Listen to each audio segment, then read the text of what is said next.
प्रिय विद्यार्थियों, आज हम प्रश्नावली 3.1 के प्रश्न संख्या 2 की चर्चा करते हैं। इस प्रश्न में एक द्विघात बहुपद ज्ञात कीजिए जिसके शून्यकों का योग तथा गुणनफल क्रमशः दी गई संख्याएं हैं।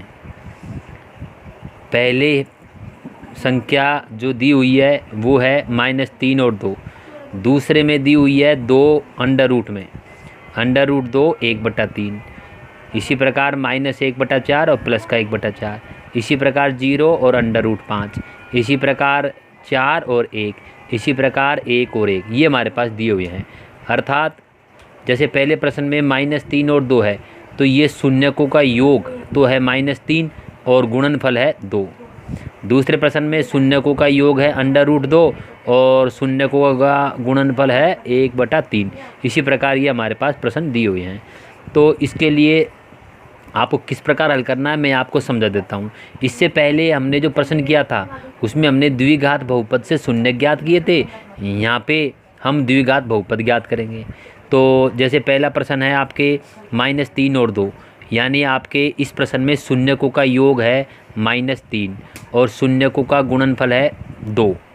ठीक है, और शून्यकों का जो योग है उसे हम बोलते हैं अल्फ़ा प्लस बीटा बराबर -3 और गुणनफल है अल्फ़ा गुणा बीटा बराबर 2। ये हमारे पास दिया हुआ है।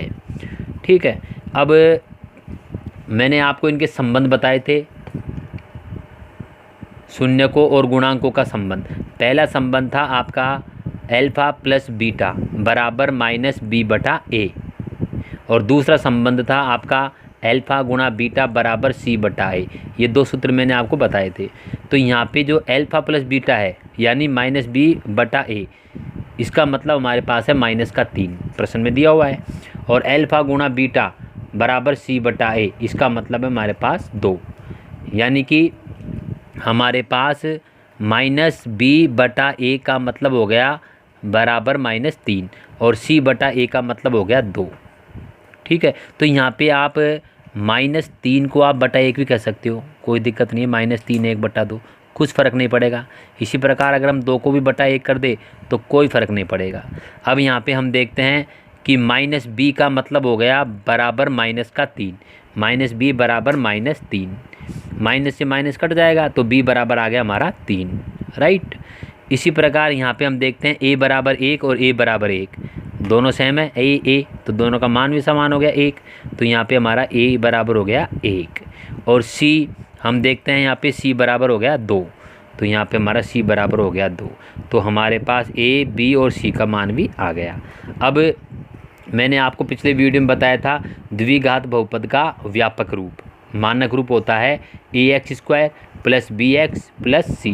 अब यहाँ पे a का मतलब हमारा क्या है 1, तो ये हो जाएगा 1x² प्लस b का मतलब है हमारे पास 3, तो ये हो जाएगा हमारे पास 3x और c का मतलब हमारे पास यहाँ पे है 2, तो यहाँ पे हमारे c का मतलब हो जाएगा 2। अब 1 को अगर x² से गुणा करेंगे तो x² ही आएगा, तो ये हो गया हमारा x², ये हो गया प्लस 3x और ये हो गया प्लस 2। इस प्रकार ये हमारा द्विघात बहुपद आ गया। तो इस प्रकार आप प्रश्न की प्रैक्टिस करें। और इसी का एक दूसरा तरीका और होता है, वो मैं आपको सूत्र द्वारा बताऊंगा, वो अगले वीडियो में आपको बताऊंगा। अभी आप इसकी प्रैक्टिस करें।